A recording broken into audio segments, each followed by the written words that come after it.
Very good evening दोस्तों। मैं आपका दोस्त, आपका host doctor Arun Singh. Technical talk with doctor Singh के इस विशेष एपिसोड में आपका स्वागत करता हूं। आज गुरुवार है। यूजुअली आज मैं कोई अपडेट नहीं देता हूं, लेकिन कल ऑपरेशन सिंदूर के कारण होने वाले जो चेंजेस हैं बाजार के अंदर, और भारत पाकिस्तान की होने वाली एमिनेंट वॉर, ये दो बड़े मेजर फैक्टर थे जिनके चलते मुझे ऐसा लगा कि मुझे मेरे इस चैनल के ऊपर जो मेरे चाहने वाले हैं उनको एक विशेष एपिसोड वीडियो बनाना चाहिए कि भारत पाकिस्तान की वॉर का क्या एस्ट्रो टेक्निकल इम्पैक्ट है स्टॉक मार्केट के ऊपर। आज गुरुवार का दिन है। जैसा कि दोस्तों मैंने आपको पिछले वीकेंड एनालिसिस में बताया था कि बाजार के अंदर बुलिश अंडरटोन है एस्ट्रोलॉजिकली, स्पेशली सोम मंगल बुध गुरु, 4 दिन के लिए। शुक्रवार और अगला सोमवार बेरिश, एस्ट्रोलॉजिकली बेरिश डे है। तो मैंने अपना ये कर्तव्य समझा कि एक बार गुरुवार को बाजार बंद होने से पहले, अभी 12:30 बज रहे हैं, बैंक निफ्टी इस समय 150 पॉइंट अप है और निफ्टी 12 पॉइंट माइनस चल रही। बाजार लड़ाई हुई, झगड़ा हुआ, पाकिस्तान के ऊपर भारत ने ऑपरेशन सिंदूर करके पहलगाम के टेररिस्ट अटैक का बदला उनके टेररिस्ट कैंप्स को उड़ा के लिया। इन सब के बावजूद भी बाजार, जो इस न्यूज के बाद 150 पॉइंट माइनस खुला था, और वो 3 से 6 मिनट के अंदर ही वो बाजार एक पूरी ग्रीन रिकवरी दिखा दी। ये तो हुई कल की घटनाक्रम। आज बाजार सुबह से बुलिश खुला था और बुलिश अंडरटोन लेके बाजार चल रहा है। बाजार गिरने का नाम नहीं ले रहा। आज एक्सपायरी का दिन भी है और इसका एक्सपायरी मैनेजमेंट भी हो सकता है। लेट्स डिस्कस कि इस ऑपरेशन सिंदूर का और भारत पाकिस्तान के बीच की होने वाली इस वॉर लाइक सिचुएशन का एस्ट्रो टेक्निकल इम्पैक्ट क्या है। सबसे पहले मैं हमारी फौजों को सैल्यूट करता हूं कि जिन्होंने इतनी ब्रेवरी के साथ पाकिस्तान का मुंह तोड़ जवाब दिया। लॉन्ग लिव इंडिया, जय हिंद। हमारी तीनों आर्मी, नेवी और एयरफोर्स के सभी भाइयों की सुरक्षा के लिए मैं और भारत के हर नागरिक परमपिता ईश्वर से उनकी सुरक्षा की कामना करते हैं और भगवान से प्रार्थना करते हैं। पहलगांव के ऊपर एक इस्लामिक टेररिस्ट अटैक हुआ जिसके अंदर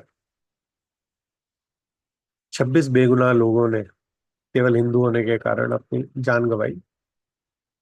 और उस घटनाक्रम के बाद में भारत की फौज और भारत के शासक नरेंद्र मोदी जी ने ये प्रण लिया कि इस आतंक को हम मिट्टी में मिला के मानेंगे।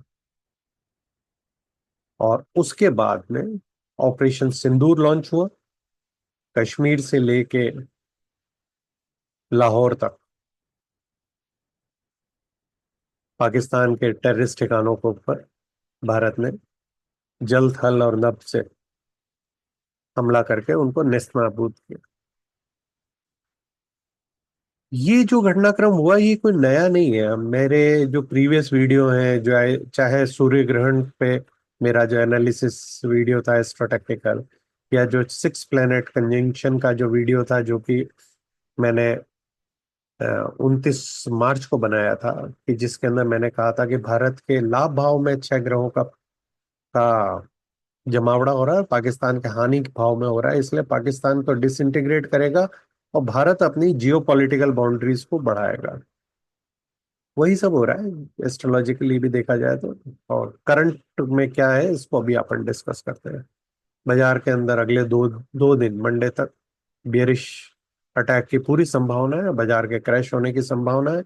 इसलिए मेरी जो 2000 पॉइंट की बाय कॉल है मई के महीने की, वो अभी भी इंटैक्ट है, लेकिन अगर कोई आदमी प्रॉफिट में बैठा है तो उसको प्रॉफिट में बुक करना चाहिए। हर डिप को बाय करना है आपको, चाहे कितने भी युद्ध हो उसके अंदर। इसी को एनालाइज करते हैं।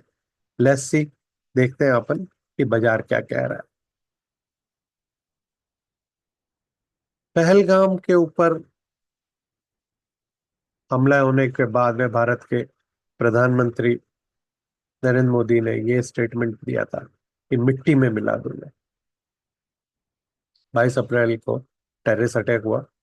24 अप्रैल को पाकिस्तान को इंडिया ने बताया कि पाकिस्तान टेररिस्टों को सपोर्ट कर रहा है, लेकिन पाकिस्तान ने डिनाई किया। भारत ने सारे सबूत इकट्ठे करके उनको दे दिए, और 1 मई को डिप्लोमेटिक एक्सपल्शन कर दिया, और मिलिट्री पोस्टिंग दोनों साइड की हो गई थी। और पहलगाम टेरर अटैक के बाद में हम एंटिसिपेट कर रहे थे कि भारत पाकिस्तान को मिट्टी में मिला देगा। वेरी इंटरेस्टिंग टू नोट कि नरेंद्र मोदी का ये जन्म चार्ट है और ये भारत का इंडिपेंडेंट जन्म चार्ट है। नरेंद्र मोदी के जन्म चार्ट के अंदर वृषभ लग्न है, वृश्चिक लग्न है, एट्थ, जिसका राशि लॉर्ड मंगल उनके लग्न में बैठा है। यहाँ पे चंद्रमा भी बैठा है, इसलिए हाईली इमोशनल है। चंद्रमा यहाँ नीच का होता है, और ये नीच भंग राजयोग है। दोस्तों, यहाँ मैं बताना चाहूंगा कि कुछ बड़े बड़े एस्ट्रोलॉजर भारत के और विश्व के, जिनकी जिनकी टेक्निकल नॉलेज और एस्ट्रोलॉजिकल नॉलेज मेरे से लाख गुना ज्यादा होगी, उन सब उन सब में अगर वो जब देखते हैं तो वो इसको उनका नरेंद्र मोदी का लगन वो तुला राशि बताते हैं। लेकिन मेरा मानना है कि नरेंद्र मोदी का लग्न वृश्चिक ही है। वृश्चिक इसलिए है क्योंकि इनके लग्न में ये जो योग है, नीच भंग राजयोग का लगन में होना, ये चक्रवर्ती सम्राट योग कहलाता है। अगर हम अ, इतिहास उठा के देखेंगे तो युधिष्ठिर से लेके आज तक अगर आप गिनती गिनोगे तो चक्रवर्ती सम्राटों की, तो भी चक्रवर्ती सम्राट की लिस्ट आपको 20 से 25 से ऊपर नहीं बढ़ा पाओगे आप। इसके अंदर विक्रमादित्य से लेके चंद्रगुप्त मौर्य से लेके आप राज राजेंद्र चोल तक के बड़े बड़े भारत के शक्तिशाली राजा इसके अंदर सम्मिलित होंगे। चक्रवर्ती सम्राट वो माना जाता है जिसको एस्ट्रोलॉजिकली भारत के चारों तरफ के 4 समुद्रों के ऊपर जिनका राज है। तो आज के करंट कंटेस्ट को अगर अपन देखा जाए तो नरेंद्र मोदी एकमात्र व्यक्ति पूरे विश्व में ऐसा नजर आता है मुझे, जो भारत के अलावा भारत के आसपास विश्व के अंदर समस्त देशों के साथ में उसकी एक्सेप्टेंस है, उसको बड़ा सिंसियर माना जा रहा है। इसका एग्जाम्पल है कि ऑपरेशन सिंदूर के बाद पाकिस्तान के सपोर्ट में विश्व की किसी भी बड़ी महाशक्ति ने उसका खुल के सपोर्ट नहीं किया। तो ये जो नीचभंग राजयोग मंगल का चल रहा है, मंगल इस समय खुद चंद्रमा की राशि के अंदर है और खुद नीच का हो रहा है। तो आप ये मान के चलें कि नरेंद्र मोदी जो ऊपर से शांत दिख रहे हैं, ये इस तरह की जो शांति दिख रही है, इसके पीछे उनका कितना गुस्सा छिपा हुआ है। और ये जो ऑपरेशन सिंदूर है, ये मेरा मानना है कि ये मात्र एक टेलर है, अभी पिक्चर बाकी है दोस्तों। नरेंद्र मोदी की राशि के विंशोत्तरी दशा को अगर अपन देखते हैं तो 30/11/2021 से 30/11/2028 तक मंगल की महादशा चल रही है। मंगल इनकी शत्रुहंता भी है, 6th हाउस का लॉर्ड भी है। तो अपने शत्रुओं का विनाश करने के लिए लगन में बैठा हुआ मंगल इस समय नीच होगा, तो वो संपूर्ण नीचतापूर्ण कार्रवाई करेगा। लड़ाई झगड़ा, जल थल नभ छुप के, उसका इकोनॉमिक आइसोलेशन करके, पानी बंद करके। वरना आप इस तरह की एक्टिविटी को भारत के नरेंद्र मोदी जैसे सुलझे व्यक्तित्व के साथ में नहीं जोड़ेंगे। लेकिन मंगल की महादशा, मंगल इनके लग्न में चंद्रमा के साथ बैठना, करंटली गोचर के अंदर मंगल का चंद्रमा के राशि में होना, जहाँ पे वो नीच का होता है, और ये सारे फैक्टर्स मिलके भारत को ये बता रहे हैं कि ये है। और नरेंद्र मोदी की राशि के 5th हाउस में, हाउस ऑफ इंटेलिजेंसिया, हाउस पूर्व जन्मों के फलों के भाव में 6 प्लेनेट कंजक्शन हुआ था, और उसमें से 4 प्लेनेट अभी भी यहाँ है। उनके खुद के राहु के ऊपर राहु इस समय बैठा हुआ है मीन राशि के अंदर। यहाँ पे शनि बैठा हुआ है। यहाँ पे यहाँ से बुध निकल के यहाँ आ गए। यहाँ पे उच्च का शुक्र बैठा हुआ है। तो ये सारे प्लेनेट ये बता रहे हैं कि ये बहुत पावरफुल पोजीशन के अंदर इस समय कुंडली है। शत्रुओं के घर में राजा खुद अपने राजकुमार के साथ बैठा है, और वो वहां से शत्रुओं का विनाश करेगा। और राजा यहाँ से बैठ के विदेश को देख रहा है, जो कि नरेंद्र मोदी कुंडली के अंदर 12th हाउस है। और ये विदेश के अंदर जो हमला हो रहा है, इस सब की भूमिकाएं इन सब कारणों से बनी हुई नजर आ रही है। और मंगल यहाँ से बैठ के इस भाव को देख रहा है। केतु यहाँ से बैठा बैठा हुआ है, जो कि एक लाभ भाव में है भारत के मल्टीपल। नरेंद्र मोदी की जन्म कुंडली में भारत की कुंडली को अगर अपन गौर से देखते हैं, तो भारत की कुंडली के अंदर जहां 6 प्लेनेट है 3rd हाउस के अंदर, उसी जगह पे इस समय नीच का मंगल बैठा हुआ है। और ये ये क्या है, अपनी 3rd हाउस क्या होता है, शक्ति पराक्रम का हाउस होता है। पराक्रम के हाउस में वारलॉर्ड मंगल का नीच राशि में होना ये बताता है कि भारत हमला करेगा, और भारत हमला करके पाकिस्तान को नेस्त नाबूद करेगा। दूसरी इंपॉर्टेंट चीज अगर भारत की कुंडली के अंदर देखते हैं, तो भारत की कुंडली के अंदर इस समय चंद्रमा की चंद्रमा की दशा चल रही है, इसलिए भारत मेजर हमला नहीं करेगा। सितंबर के अंदर भारत की जन्म कुंडली के अंदर मंगल की महादशा आएगी। उसके बाद भारत पाकिस्तान के ऊपर एक बड़ा मेजर अटैक कर सकता है। पाकिस्तान के टुकड़े टुकड़े करने की जो मेरी भविष्यवाणी है, जो मैं कई वीडियो के अंदर अ, बता चुका हूँ, और ये भी कह चुका हूँ कि भारत की जियो पॉलिटिकल बाउंड्रीज का एनहांसमेंट होगा। भारत के बॉर्डर और जियो पॉलिटिक्स जो है वो बढ़ेगी। तो ये सब चीजें अपने को सामने दिखेगी। एस्ट्रोलॉजी के लिए दोस्तों, एस्ट्रोलॉजी बहुत इंपॉर्टेंट चीज है। कल के दिन 3 दिन से, कल से पहले वाले 3 दिन तक जो बैंक निफ्टी गिर रही थी, कल मंगल ने जैसे ही ट्रांजिट किया, उसके साथ ही मंगल अपनी नीच राशि से निकल के मेष में आया, और बैंक निफ्टी के अंदर एक एक भारी उछाल आपको देखने को मिला। आज भी बैंक निफ्टी बहुत पॉजिटिव टोन के साथ में बैठी हुई है और पॉजिटिव दिखा रही है। तो एस्ट्रोलॉजी और प्राइस एनालिसिस, जिसको हम कहते हैं कि टेक्निकल एनालिसिस जो होता है, वो जरूरी है, ताकि टेक्निकल एनालिसिस आपको प्राइस का आइडिया लगे, और टाइम का एनालिसिस कब ये प्राइस मूवमेंट आएगा। जैसे कि पिछले 3 दिन से क्या था, एस्ट्रोलॉजिकली क्या हो रहा था, बुलिश था, इसलिए बाजार गिर नहीं रहा था। चाहे हम पाकिस्तान पे मिसाइल के हमले कर दें, तब भी बाजार गिरने का नाम नहीं ले रहा था, क्योंकि टाइम नहीं आ रहा था। लेकिन दोस्तों, वो टाइम गिरने का कल आएगा बाजार का, क्योंकि कल और सोमवार, कल फ्राइडे है और परसों सोमवार है। तो इन दोनों दिन बेरिश, एस्ट्रोलॉजिकली बेरिश डे। तो मुझे ये पूरी संभावना लगती है कि इंडो पाक वार का, ऑपरेशन सिंदूर का नेक्स्ट पार्ट आपको इन 2 दिनों में देखने को मिल सकता है। ये पाकिस्तान की कुंडली है। पाकिस्तान की कुंडली के सॉरी, ये जो कुंडली है, ये इस ऑपरेशन सिंदूर की कुंडली है। ऑपरेशन सिंदूर की जन्म कुंडली है ये। रात के 1:30 बजे जब ऑपरेशन हुआ है, तो उस समय का टाइम है ये। और इस टाइम में जब हमने पाकिस्तान में हमला किया, तो उस समय की हमने इस कुंडली को निकाला है। तो उस कुंडली के भी 3rd भाव में ये 4 प्लेनेट राहु, सैटर्न, मरकरी और वीनस रात को 1:30 बजे मौजूद थे, जो कि ये बता रहे हैं कि यहाँ एफर्ट्स को अग्रीवेट करेंगे। मरकरी यहाँ से निकल के 4th हाउस के अंदर अगले दिन मॉर्निंग के अंदर आ गया। रेस्ट जुपिटर इस एपिसोड के लाभ भाव को देख रहा है, और इस इवेंट के, ऑपरेशन सिंदूर के लगन को देख रहा है। तो ये लगन को ताकत दे रहा है। मंगल यहाँ से 7th हाउस में बैठ के इस लगन को देख रहा है, तो इसका मतलब है कि ये लड़ाई को एग्रीवेट कर रहे हैं मंगल और ये दोनों मिलके। केतु को अपन देखते हैं तो केतु भी वार का और फ्लैग का कारक है, तो ये इसके फिफ्थ फिफ्थ हाउस को, फिफ्थ दृष्टि से ये अपने इस लगन को देख रहा है, तो यहाँ पे वो भारत का झंडा परचम बुलंद करेगा।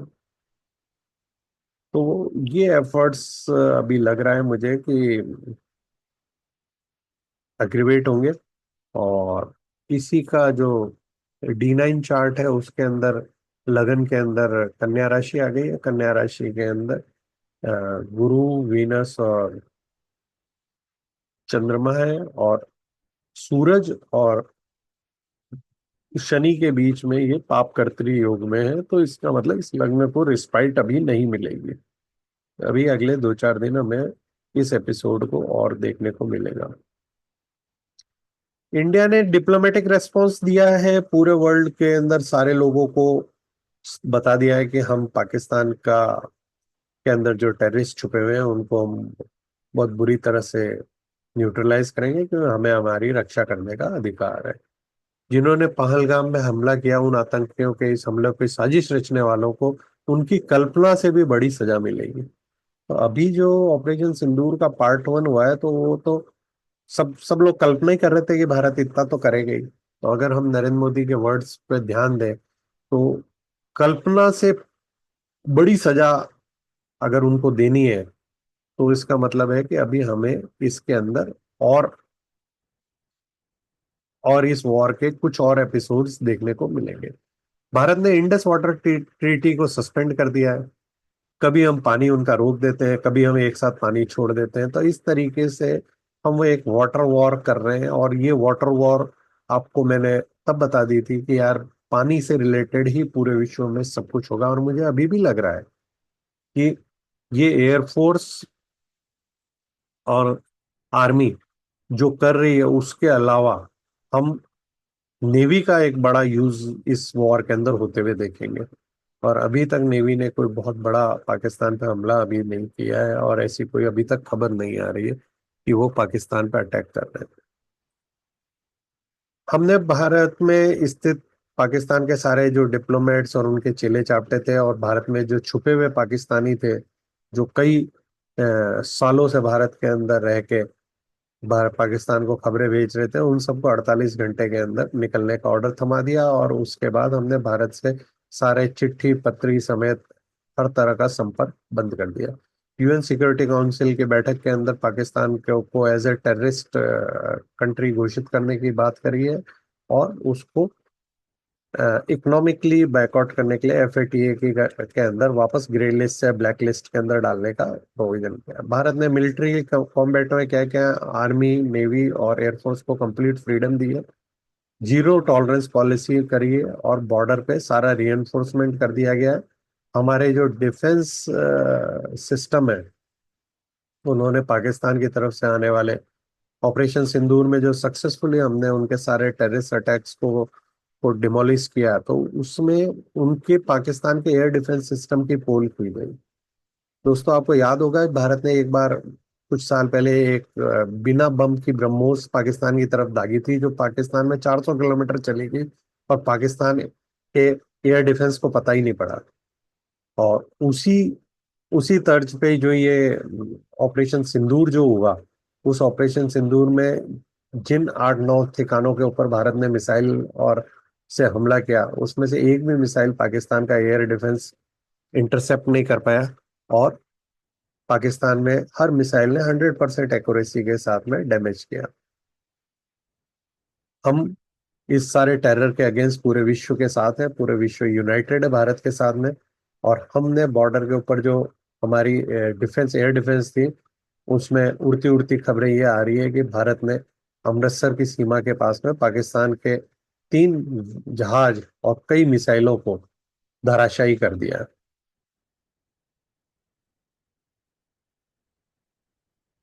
इंडो पाक वार के अंदर पाकिस्तान ने इनिशियली सारा डिनाई किया है पहलगाम अटैक का, लेकिन जिस तरह से वो उन टेररिस्टों के जो मारे गए भारत के मिसाइल हमले में, उनके साथ जो उनके आर्मी ऑफिसर्स दिन रात घूम रहे हैं, और वो विजुअल पूरे विश्व देख रहा है, तो उससे उनका क्लियर कट टेररिज्म में इन्वॉल्वमेंट पता लगता है। पाकिस्तान की जो हुक्मरान हैं या उनके जो मंत्रीज हैं वो भी कह चुके हैं कि हम तो अमेरिका के कहने से ये टेरर फंडिंग और टेरर ट्रेनिंग कैंप चलाते हैं। तो इससे उनका पता लगता है कि पूरे विश्व के अंदर वो टेररिस्ट सप्लाई करने वाले कंट्री की तरह जाना जाता है। पाकिस्तान ने भारत को कहा है कि अगर हम ये हमारा हमला नहीं रोकते हैं तो वो भी हमारे को करेगा, और उसके अंदर मिलिट्री यूनिट्स उनकी बॉर्डर्स के ऊपर बहुत खड़ी है। तो पाकिस्तान ऑफिशियल्स डी एस्कलटेट करने के लिए अंदर ही अंदर तो ये चाह ही रहे हैं, क्योंकि उनका एयर डिफेंस जीरो है। उन्होंने जो एक दो हवाई जहाज भारत की तरफ भेजे, उनको भारत ने अपने मिसाइल सिस्टम से मार गिराया है। तो ऐसा उड़ते उड़ती खबरें पाकिस्तान से आ रही है कि उनके पायलटों ने तो अपने हवाई जहाज उड़ाने के लिए मना कर दिया है।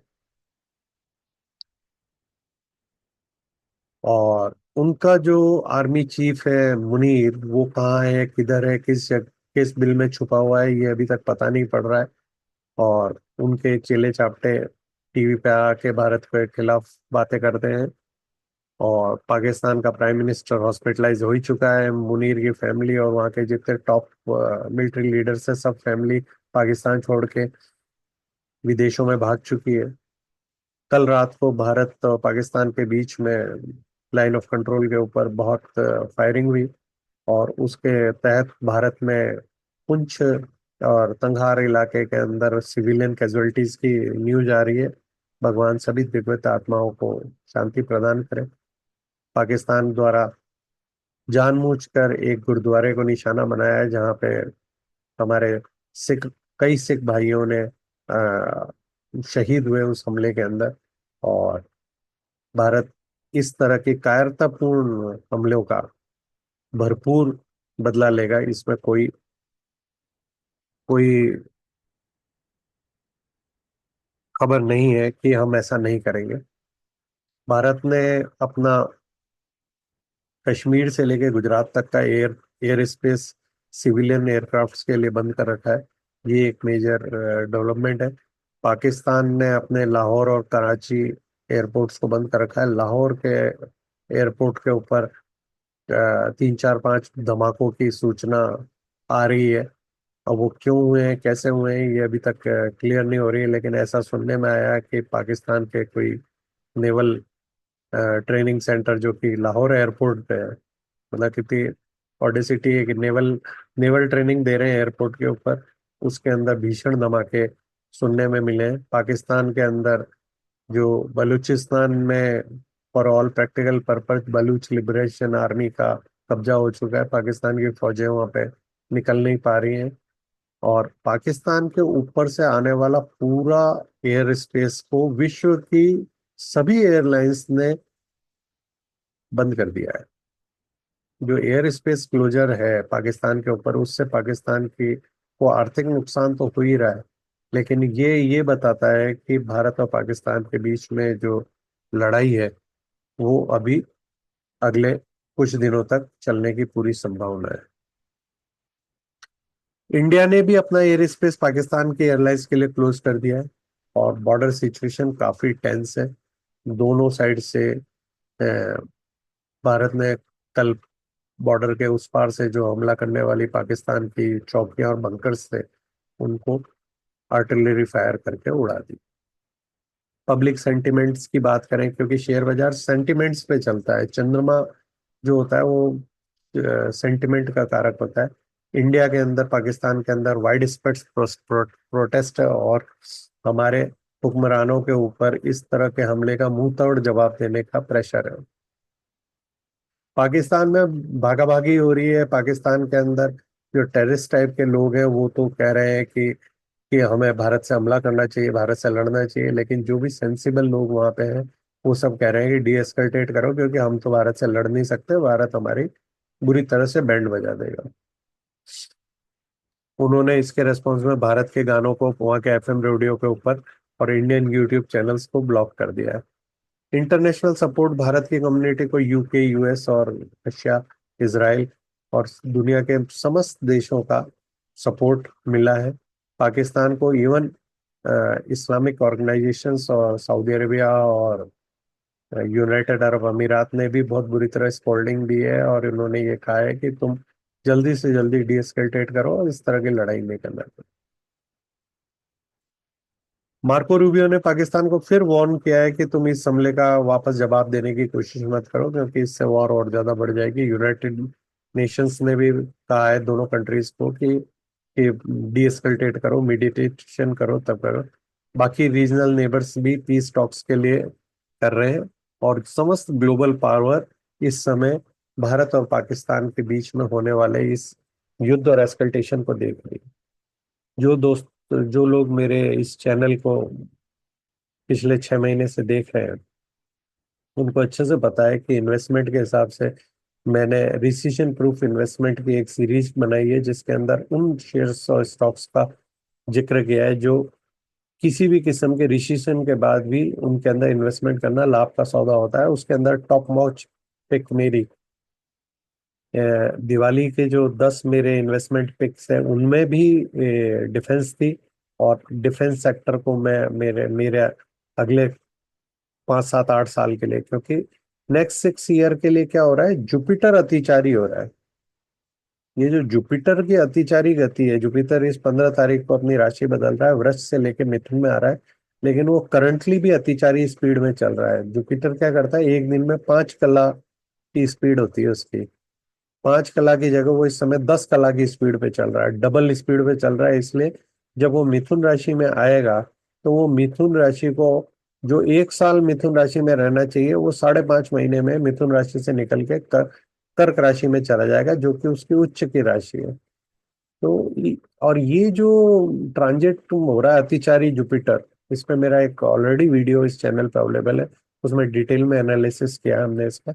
अतिचारी जुपिटर जब था उसी समय महाभारत हुई थी, तो इससे आपको ये बात समझनी चाहिए। वर्ल्ड वॉर 1 के समय जुपिटर अतिचारी था, वर्ल्ड वॉर 2 के समय जुपिटर अतिचारी था। तो ये अतिचारी जुपिटर के चलते आपको देखने को मिल रहा होगा कि भारत पाकिस्तान के बीच में लड़ाई शुरू हो गई। उधर रशिया यूक्रेन के ऊपर दनादन मिसाइलें दागे जा रहा है, वो लड़ाई खत्म होने का नाम नहीं ले रही है। कल इसराइल ने यमन के ऊपर पूरा उनका सिविलियन एयरपोर्ट, जो सना उनकी कैपिटल है, उसको उड़ा दिया। अमेरिका यमन के हूथी विद्रोहियों के ऊपर रोज हमले कर रहा है, और किसी भी दिन ईरान के साथ में भी लड़ाई एग्रीवेट हो सकती है। तो ये सब प्लेनेटरी वॉर प्लैनेट्स के कारण हो रहे हैं। यूएस का जो डिप्लोमेटिक इंटरवेंशन है, उसको यूएस क्या कर रहा है, वैसे ही बेचारा ट्रेड वॉर में फंसा हुआ है पूरे विश्व के साथ में। आज डोनाल्ड ट्रम्प ने कहा है कि वो यूके के साथ ट्रेड डील करने वाला है। अभी कल परसों में भारत ने यूके के साथ में फ्री ट्रेड एग्रीमेंट किया है। तो इसका मतलब है कि जो इकोनॉमिक वॉर है वो धीरे धीरे सेटल होने की तरफ अग्रसर हो रही है। यूके के बाद में हो सकता है भारत के साथ में यूएस का एक ट्रेड एग्रीमेंट हो जाए। और भारत को पूरी तरह से डोनाल्ड ट्रम्प ने सपोर्ट किया है कि भारत को अपने डिफेंस का और टेररिस्टों को किल करने का पूरा पूरा राइट है। सेक्रेटरी रूबियो ने दोनों कंट्री के लीडर से डायरेक्ट बात करी है। भारत की fight against external external terrorism के अगेंस्ट को उन्होंने कहा है कि ये भारत का राइट है। और इन्वेस्टिगेटिंग सपोर्ट भारत को, इंटेलिजेंस सपोर्ट भारत को प्रोवाइड कर रहे हैं। और दोनों को ये बोला है कि डीएस्केलेट करने की कोशिश करें। पोटेंशियल मिलिट्री सिनेरियो क्या है, अगर अपन ये देख रहे हैं तो अपन अगर ये जानने की कोशिश करें तो क्या हो सकता है। फुल स्केल वॉर की पॉसिबिलिटी मुझे कम लगती है दोस्तों। तो कम लगती है क्योंकि मुझे लगता है कि हम 48 से 72 घंटे भी अगर लड़ाई करेंगे तो पाकिस्तान पूर्ण रूप से तबाह और बर्बाद हो जाएगा, और उसके अंदर भारत से लड़ाई करने की हिम्मत नहीं रहेगी।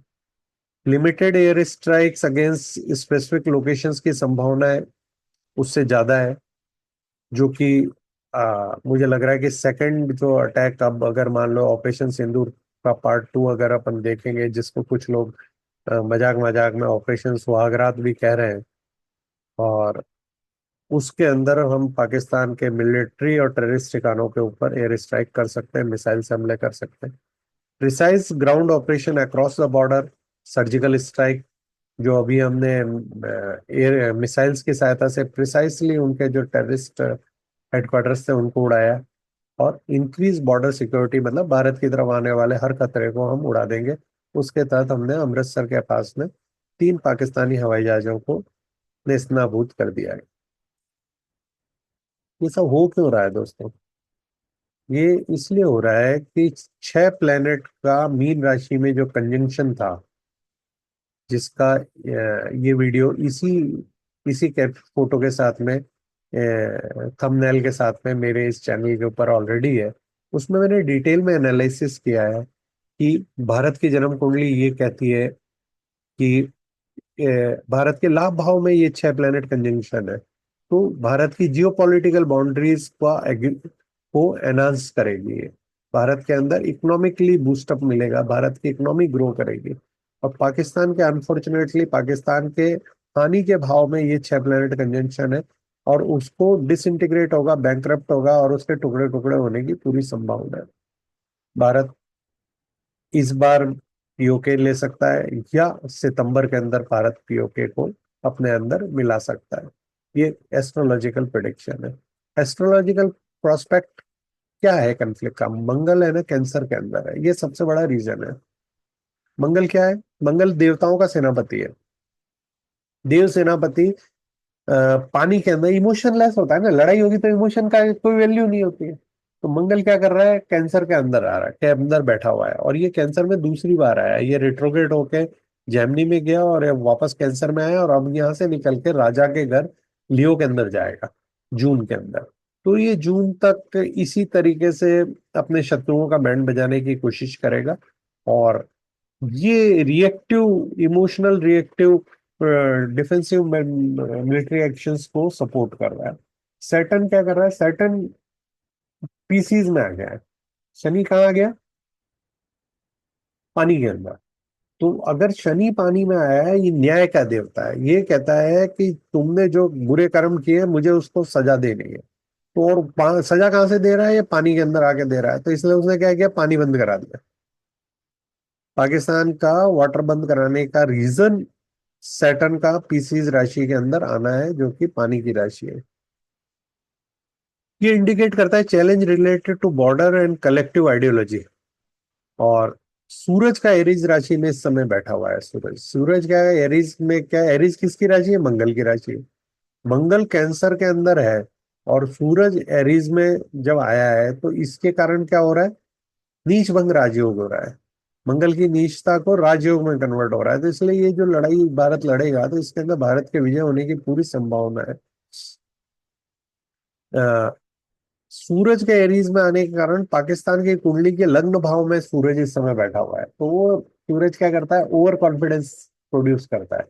तो पाकिस्तान को ये समझ में नहीं आएगा कि भारत से लड़ने के कारण, लड़ने की जो कोशिश कर रहा है उसमें उसको नुकसान ज्यादा है लाभ होने के बजाय। क्योंकि उसके 12th हाउस के अंदर राहु बैठा हुआ है, सैटर्न बैठा हुआ है, और राहु सैटर्न के साथ में वहां पे शुक्र बैठा हुआ है। तो ये जो प्लेनेटरी ट्रांजिट हो रहा है, इसके कारण भारत को तो प्रॉफिट हो रहा है। भारत को प्रॉफिट हो रहा है क्योंकि भारत के हानि के भाव में सूरज जब पहुंचेगा तो वो हानि को कम कर देगा। क्योंकि जिस भाव में सूरज पहुंचता है उस भाव को जला देता है, बर्न कर देता है, तो उस भाव के जो जो डैमेजेस हैं वो कम हो जाते हैं। तो आप सूरज को उस भाव में पहुंचने के कारण आपको यहाँ पे ये देखने को मिलेगा कि भारत को हानि कम होगी। भारत का राजा विदेश के अंदर कंट्रोल कर रहा है, तो इस कहीं ऐसा नहीं हो कि हम पाकिस्तान के कुछ हिस्से को इसी बार अपने अंदर कब्जा लें। मरकरी एरीज में आ रहा है 7 तारीख को। कम्युनिकेशन एंड अग्रेसिव रिटोरिक को बढ़ावा दे देगा। क्यों देगा? क्योंकि मरकरी क्या? प्रिंस है, प्रिंस चार्मिंग है। प्रिंस चार्मिंग राजा के पास आ गया, तो राजा के पास अगर प्रिंस आ गया, तो भाई बाप की शरण में हर आदमी आके बेटे क्या करते हैं? मेरा बेटा अगर मेरे पास आता है तो वो मजे करता है, इंजॉय करता है, लाइफ लाइफ को करता है, सारे दिन फालतू की रिटोरिक्स प्ले करता रहेगा। कभी ये कहेगा कि मैं ये कर रहा हूँ, कभी वो कर रहा हूँ। तो ये सब चीजें, मंगल है ये भारत की कुंडली में भी ऐसे ही करेगा। तो ये रिटोरिक्स दिखेगी। ये दोनों कुंडलियां, भारत की कुंडली ऊपर वाली और ये पाकिस्तान की जन्म कुंडली है। भारत की कुंडली 15 अगस्त की है, पाकिस्तान की कुंडली 14 अगस्त की है। भारत का लग्न वृष है, जो कि सेकंड है, और इसके अंदर मंगल इसका लग्न लॉर्ड है। मंगल इसका लग्न लॉर्ड है, लेकिन मंगल इसके लाभ भाव में नीच का हुआ पड़ा है। तो मंगल यहाँ पे लाभ भाव में नीच का होने के कारण उसके लाभों को कमती कर देगा, हानि पहुंचाएगा।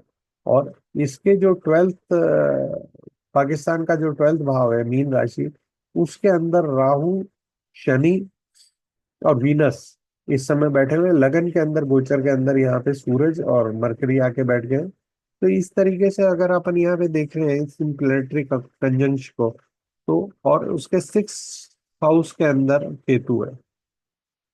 तो 6th हाउस में जब यहाँ पे केतु आ गया है उसके, तो केतु क्या करेगा, उसके मल्टीप्लाई कर देगा शत्रुओं को। तो पाकिस्तान के शत्रु, नैसर्गिक शत्रुओं के अंदर भारत तो है ही है, भारत से है, लेकिन वो बलूचिस्तान से भी लड़ाई कर रहा है। वो उधर खैबर पख्तूनवा के अंदर अफगानिस्तान के पख्तून से भी लड़ाई कर रहा है। तो उसके मल्टीप्लाई हो गए हैं शत्रु।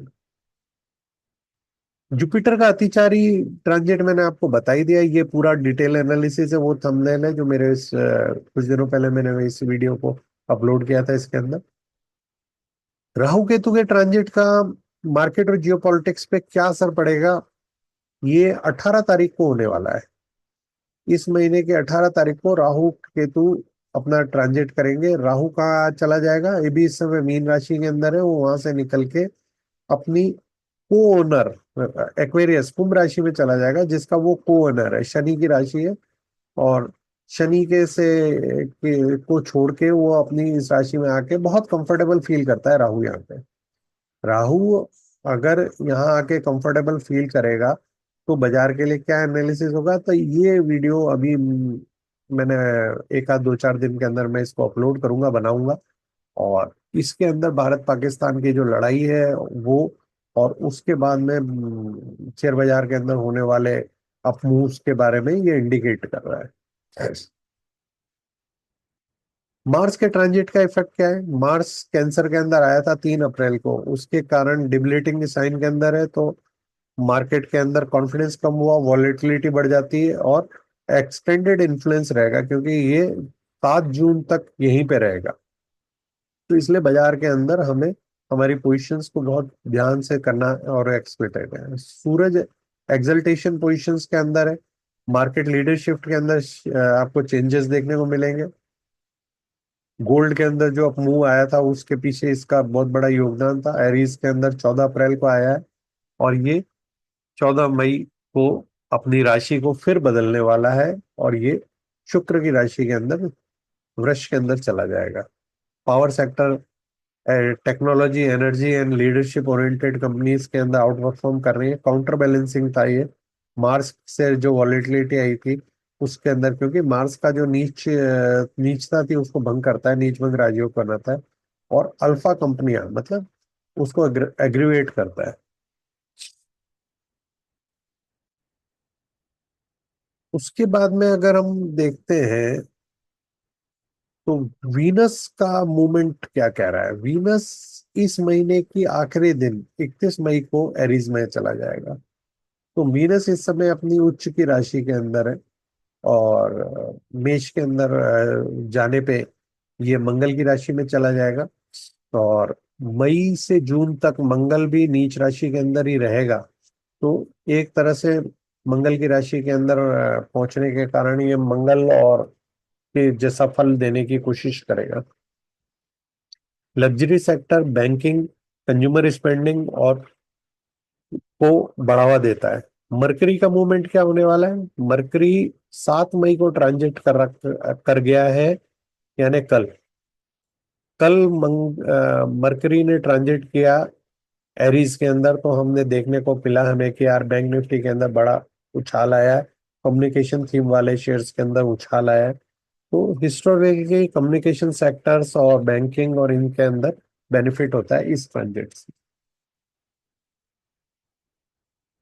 जुपिटर का जो एक्सेलरेटेड ट्रांजिट है जेमिनी का, इसको अपन ने ऑलरेडी डिस्कस कर लिया, ये 15 तारीख को होने वाला है। एक्सेलरेशन तो ऑलरेडी चल रहा है, लेकिन एग्जैक्ट ट्रांजिट 15 तारीख को होगा। और अनयूजुअल अतिचारी स्पीड पे होगा, उससे ग्रोथ एक्सेलरेशन होगा, और सस्टेनेबिलिटी का कंसर्न अपने को देखने को मिलेगा, और लड़ाई की तरफ अग्रसर कराता है ये। एक्लिप्स एंड आउटर प्लेनेट क्या करते हैं, सोलर एंड लूनर एक्लिप्स के अंदर मेजर मार्केट डिस्ट्रप्शंस होता है, और ट्रेंड रिवर्सल्स के चांसेस होते हैं। जुपिटर एंड सैटर्न जो होते हैं ये इकोनॉमिक एक्सपेंशन एंड कॉन्ट्रैक्शन की जो साइकिल होती है उसको बताते हैं। यूरेनस, नेपच्यून और प्लूटो जो होते हैं ये आउटर प्लैनेट्स हैं, लेकिन ये क्या करते हैं, जियो पॉलिटिकल टेंशन होती है ना उनको एग्रीवेट करते हैं। मुंडेन एस्ट्रोलॉजी के अंदर आउटर प्लैनेट्स का बहुत ज्यादा महत्व है। भारत पाकिस्तान की लड़ाई मुंडेन एस्ट्रोलॉजी का पार्ट है। इसको मुंडेन के नजरिए से अपने को देखना चाहिए। क्रिटिकल विंडो फॉर एस्कल्टेशन क्या है? 7 मई। 7 मई को beginning of the volatile period आएगा, जो कि मरकरी मूव कर रहा है एरीज के अंदर। ये कर रहा है कम्युनिकेशन सेंटर के अंदर टेंशन होना, तो ये वर्ल्ड वाइड जो टेंशन हो रही है उसको एग्रीवेट कर रहा है। ये end of the critical window कब है? May 20 को। प्लेनेटरी पोजीशन शिफ्ट हो जाएगा, पोटेंशियली रिड्यूस कर देगा कन्फ्लिक्ट की एनर्जी। दोस्तों ये जो 14 दिन है 17 से लेके 20 तक, ये जो पीरियड है ये हाई रिस्क पीरियड है। 2 वीक के अंदर एस्ट्रोलॉजिकली मैक्सिमम टेंशन पीरियड रहेगा। Impact of Indian stock market क्या है? इनिशियल फॉल आ जाएगा, वॉलेटिलिटी इंक्रीज हो जाएगी, उसके बाद में शॉर्ट कन्फ्लिक्ट होगा तो रिकवर कर जाएगा, और रिकवरी एक्सटेंडेड पीरियड के अंदर जाके हो सकती है।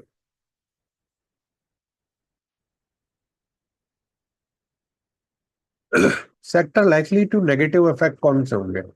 बैंकिंग एंड फाइनेंस के अंदर क्यों होंगे? क्योंकि अगर काम धंधा ज्यादा लंबी लड़ाई चली तो लोन डिफॉल्ट हो सकते हैं, इकोनॉमिक स्लो डाउन हो सकता है, फॉरेन इन्वेस्टर्स पुल आउट हो सकते हैं, अपना जो इंपोर्ट और एक्सपोर्ट है उसके ऊपर नेगेटिव होगा। एविएशन एंड टूरिज्म को नेगेटिव इम्पैक्ट करेगा। ऑयल एनर्जी प्राइसेस बढ़ेंगे तो ऑयल मार्केटिंग कंपनियों को नुकसान होगा। ऑटो सेक्टर के अंदर डिमांड स्लिप होगी, क्योंकि लड़ाई झगड़ा होता है तो आदमी कोई भी पैसे को संभाल के रखता है, बाजार के अंदर स्पेंडिंग कम हो जाती है।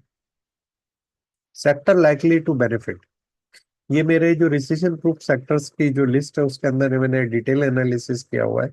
डिफेंस सेक्टर्स टॉपिक थी मेरी। इंडियन हेल्थ केयर और डायग्नोस्टिक के अंदर गुड रिजल्ट आने की पूरी संभावना है।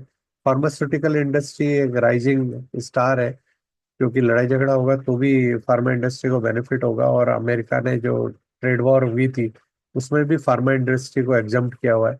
और गोल्ड के अंदर और गोल्ड रिलेटेड स्टॉक्स के अंदर अग्रेशन है। ये चार और इसके अलावा 8 और टोटल 12 सेक्टर्स का मैंने रिसीजन प्रूफ इन्वेस्टिंग करके मैंने एक एनालिसिस किया है। और ये जो 12 वीडियो है ये ऑलरेडी इस चैनल पे अपलोडेड है, जिसको आप इन्वेस्टमेंट वाले हेडिंग के तहत की प्लेलिस्ट में आप देख सकते हैं, उससे बेनिफिट होगा। बुलिश स्टॉक्स क्या हो सकते हैं कन्फ्लिक्ट के अंदर?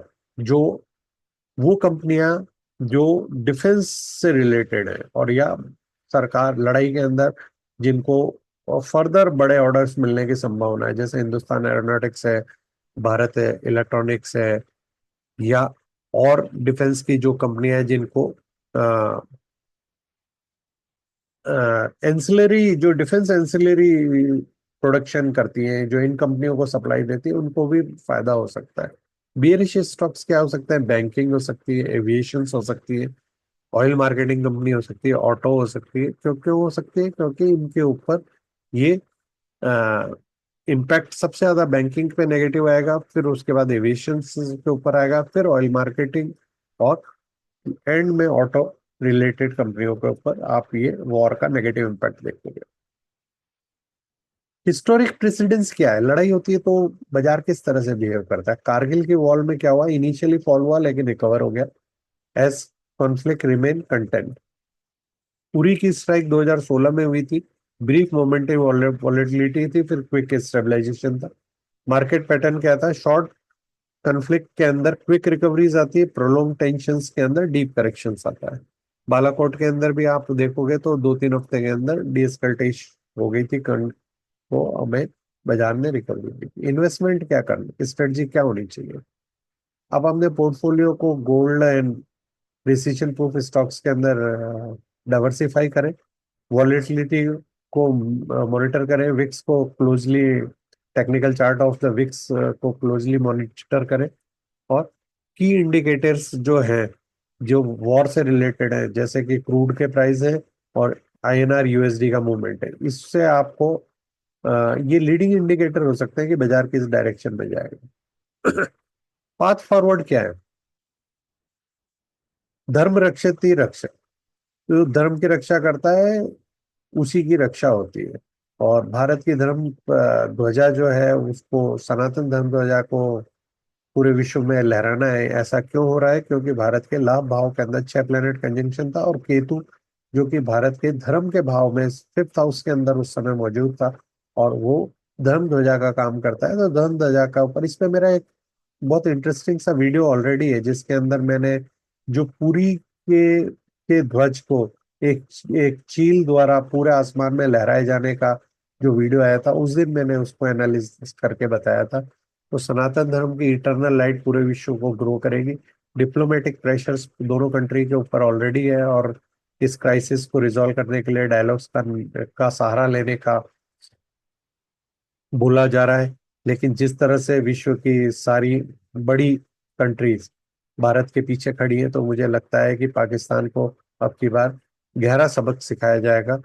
और अगर फुल स्केल वॉर होती भी है, तो ये वॉर बड़ी शॉर्ट लाइव्ड रहेगी, और ये के अंदर जो शेयर बाजार में अगर कोई डिप आता है, मेजर डिप, तो वो बाय ऑन डिप अपॉर्चुनिटी रहेगी। क्योंकि निफ्टी के लॉन्ग टर्म जो टारगेट है 30,000 और 32,000 के, वो अभी भी इंटैक्ट है। भारत की जो ग्रोथ स्टोरी है वो इंटैक्ट है, और उसके कारण आपको भारत का जो शेयर बाजार और उससे होने वाले इन्वेस्टमेंट बेनिफिट को फायदा होगा। इकोनॉमिक कंसिडरेशन क्या है?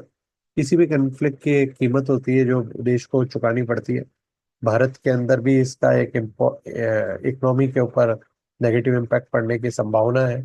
पाकिस्तान लेकिन बैंकरप्ट हो जाएगा, इसमें हमें कोई शक नहीं है, क्योंकि वो ऑलरेडी बहुत ही फ्रजाइल इकोनॉमी है। भारत विश्व की चौथी सबसे बड़ी अर्थव्यवस्था है, और वो जल्दी ही तीसरी सबसे बड़ी अर्थव्यवस्था की तरफ अग्रसर हो रहा है। तो ये जो लड़ाई होने वाली है, इसका मैंने ये एस्ट्रोलॉजी और का जो इम्पैक्ट हो रहा है शेयर बाजार पे, वो मैंने आपके सामने एनालाइज किया। जब मैंने ये एपिसोड रिकॉर्ड करने की शुरुआत की थी, उस समय निफ्टी 10 पॉइंट माइनस थी, अभी 28 पॉइंट माइनस हो चुकी है। बैंक निफ्टी आज अभी भी 150 पॉइंट उस समय प्लस थी, 185 पॉइंट प्लस हो चुकी है। और इसके चलते हमें ये देखने को मिल रहा है कि बाजार पॉजिटिव साइड के अंदर टिका टिका रहने की कोशिश कर रहा है एक्सपायरी के चलते।